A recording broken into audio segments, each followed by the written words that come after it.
Okay, so let's talk about what is intuition, and where most people will start is talking about the clairs. And there, while this diagram, I'm a picture person, I liked this visual. I found it on Google. Again, it's not mine. There's someone else's handle there, so this is not my graphic, but I just really liked it. This is talking about the six types of intuitive clairs.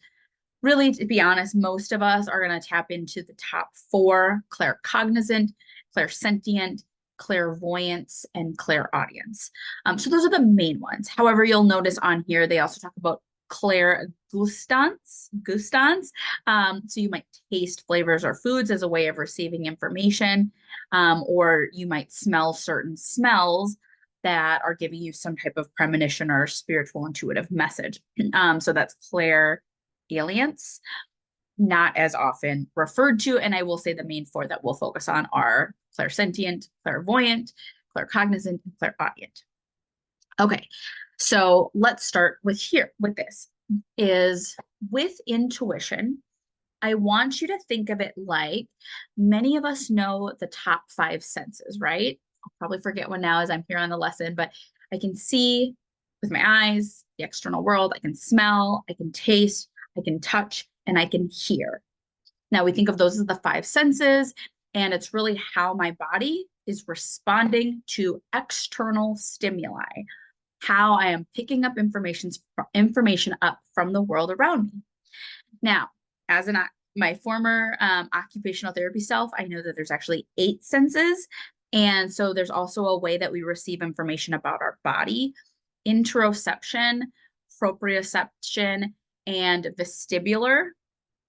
Those are just other ways that my body is picking up on information about what's happening inside my body. So there's technically eight senses, but let's, for this example, stay with that there are five senses, the ones that I listed, and it's to receive external information from the external world around us. I want you to now tap into that. So that's our humanness.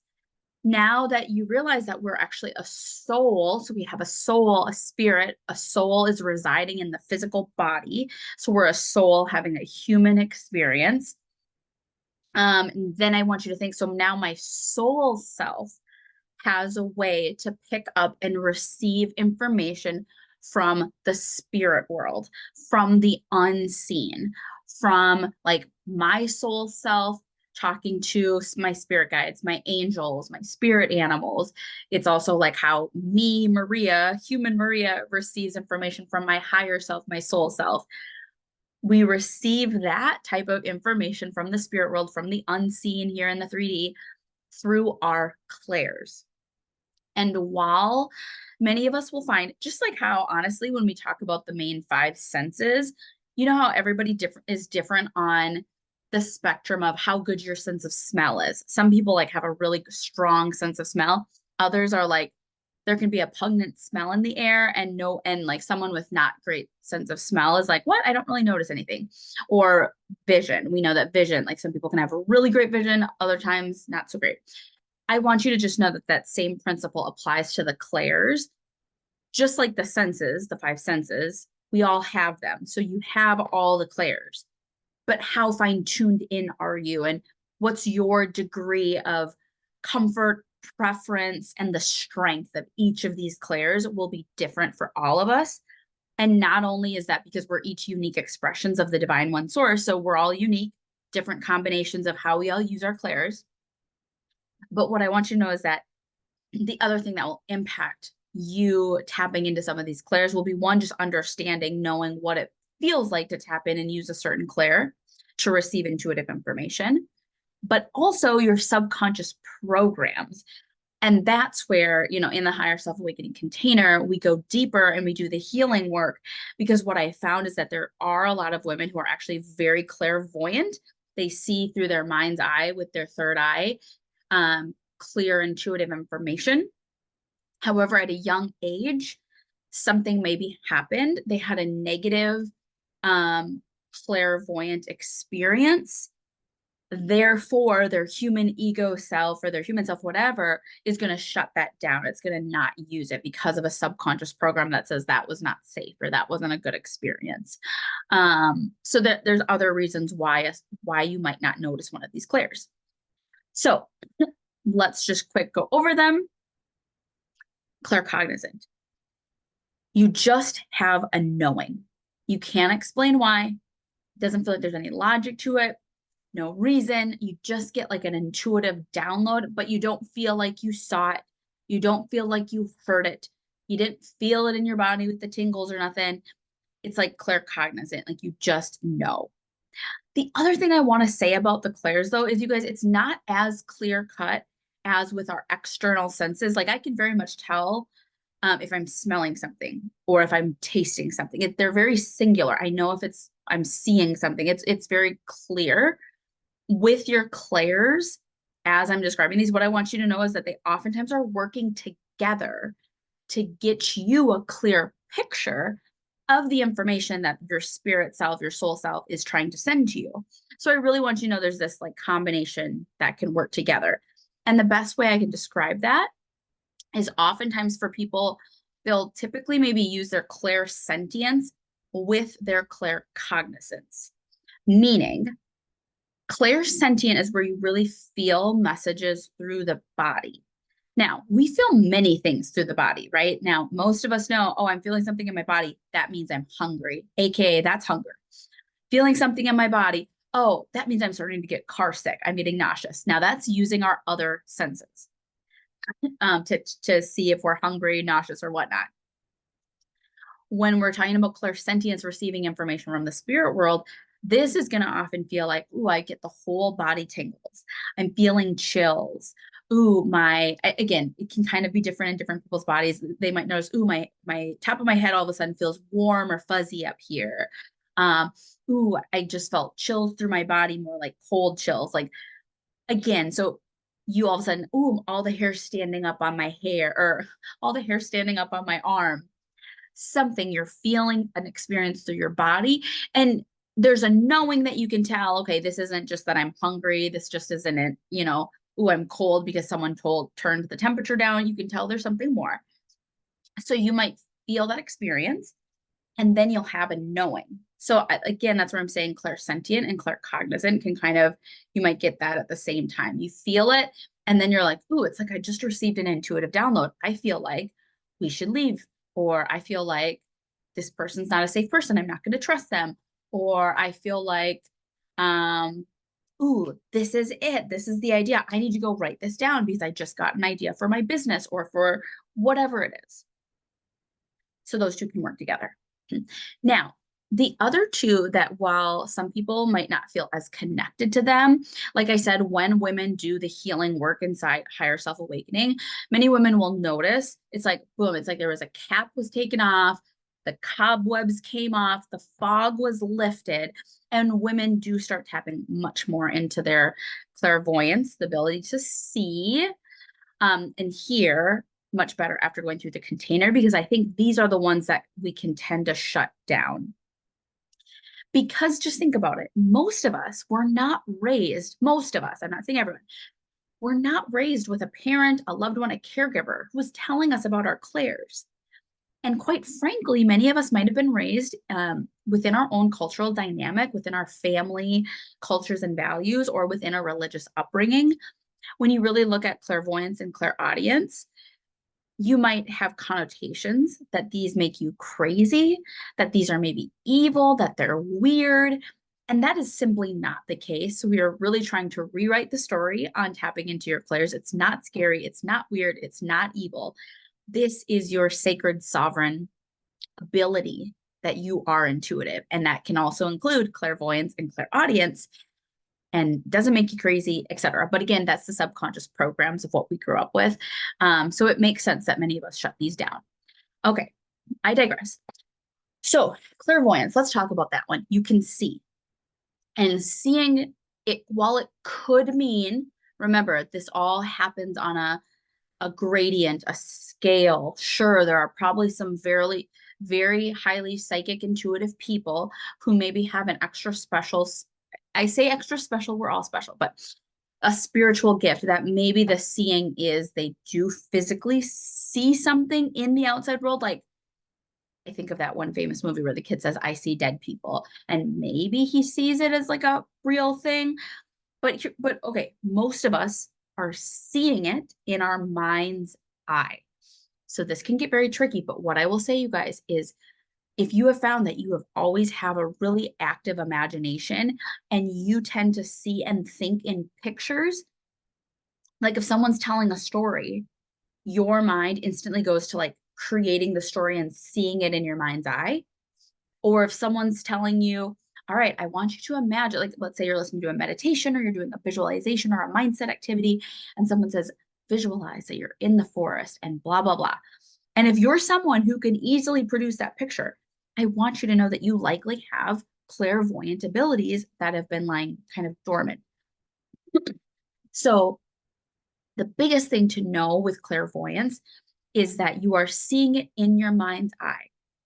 And that is why I know this, that it can be tricky because you will tell yourself if you're receiving intuitive information to your third eye, you're seeing it. You will tell yourself, your ego will say, I'm making this up. I'm just making this up. But you guys, even if that's what you're going to go with, I'm just making this up. This is just my own imagination. Someone once said this to me and I'm like, oh, that makes sense.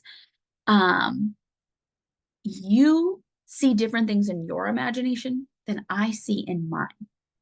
So what I produce in my own imagination is different than what you produce in yours. So that's still unique to each of us. It's still unique to your soul and to my soul. And so you'll know, especially if you're in or you're going into higher self awakening and we're doing some of this work and we rewrite the subconscious programs and women know they start to see more. And it's common initially you question it and then we go through the ego surrender work. But what I want you to know is that even if initially you're thinking you're just imagining with it, I just want you to roll with it. You can fine tune that seeing experience so that you just start to know in your heart that, oh yeah, I'm seeing something. I'm receiving a piece of information. Um, so clairvoyance is one of my strongest clairs.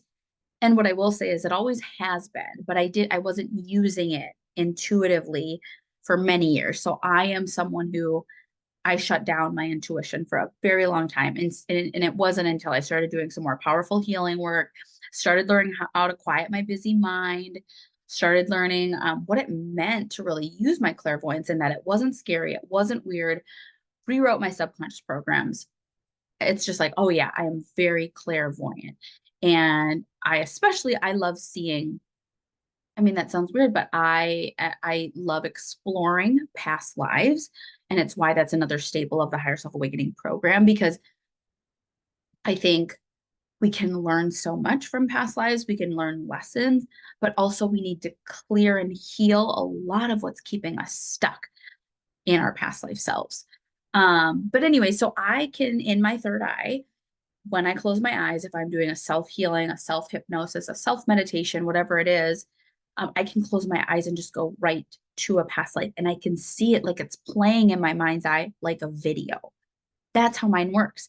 Now, again, someone else might say, oh, Maria, I see more, in my mind's eye, I see symbols and I see like maybe they're drawing something for you or they're putting an object there that again everybody's guides work with them differently and so not everybody might say it like oh I'm seeing it like on a video but oh I see this um anyways that's all clairvoyance.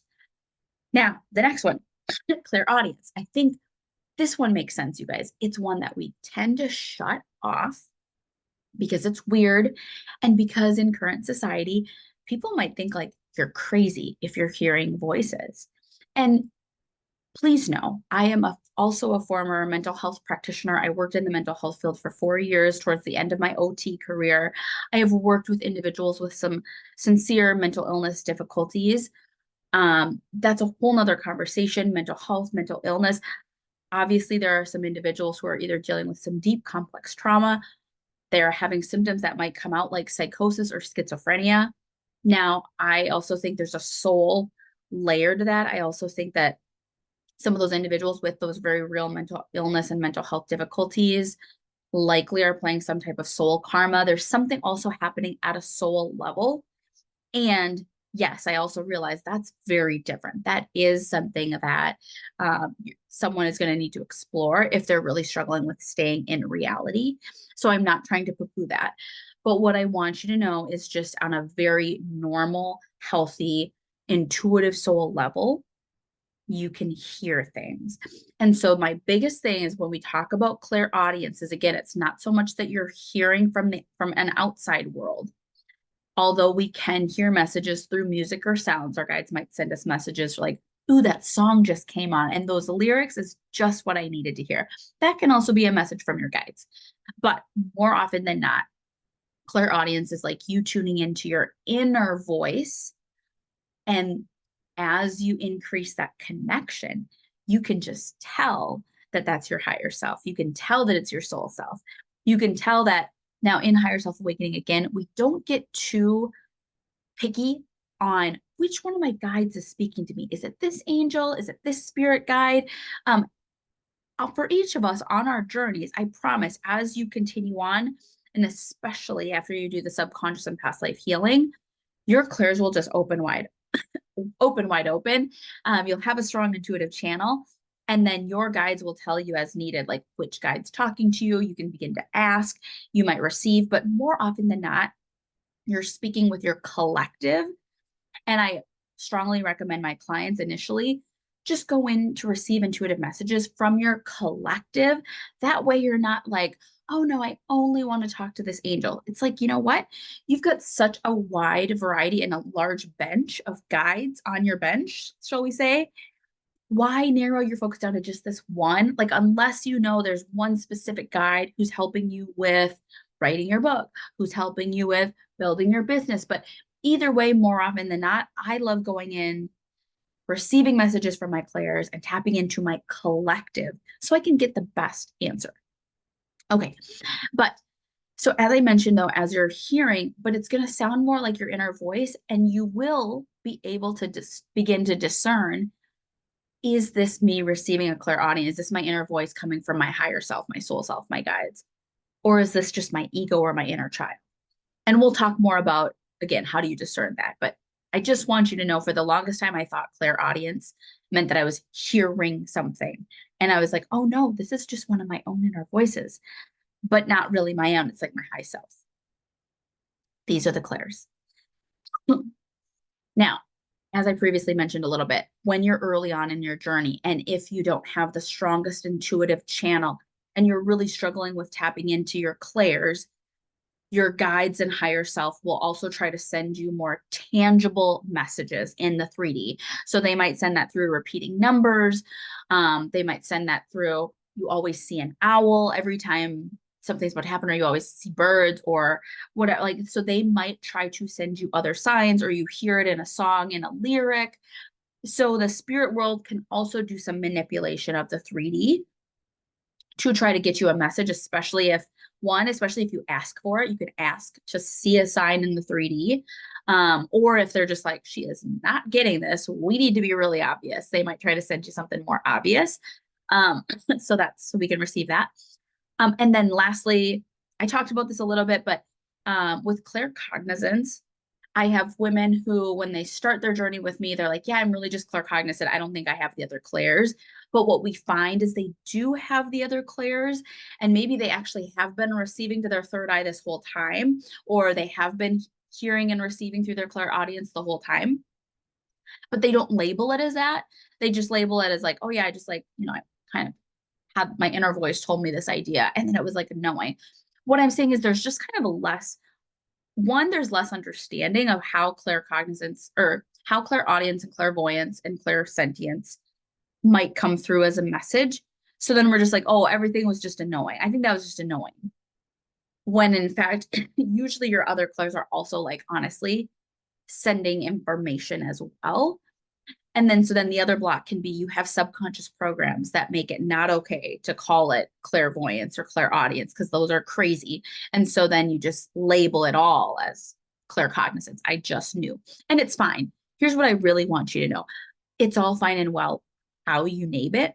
Doesn't really matter, as long as you begin to recognize how and when you're receiving your intuitive information. And the best way to do that is to just begin building an intuitive practice and practicing tapping into your intuition, while also learning how to tap in with your human parts, your inner child, your ego.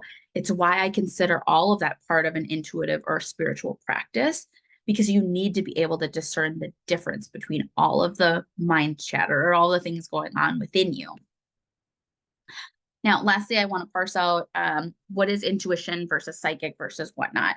So, when I ask to receive a clear answer on this from the Akashic Records, what I receive is that. So, I generally then want you to think of intuition. Intuition is actually a channel.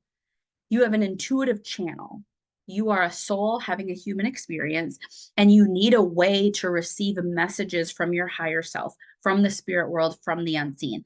That is intuition. That is your intuitive channel. And often, so I will say intuition can kind of just be in general how I'm communicating with the spirit world through my intuition, through my intuitive channel, connecting my human body and my human self to the soul self. So that's kind of in general. And then I will say there's kind of an implied meaning that also when I'm talking about intuition, I'm talking about receiving messages for me. So I'm going to use my intuition to guide me in my life. I'm going to use my intuition because my intuition's like my AKA inner wisdom. So oftentimes you can say intuition is for me. Psychic. Here's the thing. Psychic has some negative connotations. And I'm gonna stop share here because you don't need to see the screen for this. Psychic has a negative connotation.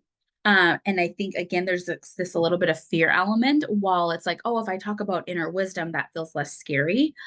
Or there's less societal conditioning and programs around, inner wisdom is good, but psychic is bad, because psychic might mean evil or psychic might mean whatever. And that's a whole nother conversation. But yeah, psychic can feel more scary. But what I want you to know is that when someone is saying psychic, we're talking about tapping into the clairs. We're still talking about using your intuitive channel to receive information from the spirit world. However, psychic means I'm receiving information to help you out. So I'm receiving through my clairs, but I'm like tapping into kind of more of your guides and your spirit world, but they might be chattering to my guides, and then I receive it through my clairs so that I can give you some guidance. And so like a psychic session is, I'm sitting across, let's say I'm having a psychic reading, the individual across the table, she's just tuning into her clairs, her intuition, to then receive information about me from my guides, from my unseen world, my spirit world, to give me some advice. And so psychic is really not that different. Once you open an intuitive channel, you might notice that you begin to like just know things about your coworkers, about your spouse. Now, I'm not saying we're not going in and prying. There are spiritual rules. So I do not teach psychic development, like how to use your gifts to read for others. That is not one of my current programs.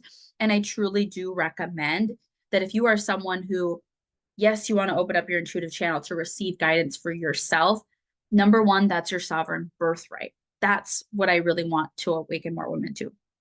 Now, if you want to use your abilities to then support others, like specifically support your coaching clients, you want to start doing readings, intuitive readings, but I'm going to call it psychic readings because you're using your intuition to use it for others, to give others guidance. I'm going to recommend taking some kind of psychic development course because, and that's just a recommendation. Also, though, you might go through this course and you will still just informally begin to tap into your intuition more to support your loved ones, family, and friends. And I'm not saying, and that's totally fine. Like if you're not charging for it, it's not the main theme of your business. You're just going to find that you're just all of a sudden more intuitive and you just kind of know things. And so you just give really good advice to people. That's fine and dandy. That's informally using it and that's fine. But I want you to know that's you then using your gifts more psychically then to help others. And there's nothing wrong with that. That's not evil. All I will say though is, and why I say if you were formally going to use your psychic abilities in business to do readings or something like that, and why it's helpful to have some type of maybe course or have a mentor, is because there are spiritual laws and rules. And ultimately, you always want to abide by those, meaning just respecting someone else's sovereignty. So you don't want to go just like tapping into other people's lives and energy and doing readings on them without their permission, without their consent, right? So unless they're a client of yours, unless they've said, yes, I would like you to do a psychic reading on me, whatever that is. But otherwise, we always just want to make sure that we're respecting everybody's sovereignty as well. Um, so psychic is being able to use your intuition to support others. Now, I will also spend a little bit of time talking about the difference then between psychic and empath. So you guys, empath has become a more popular word.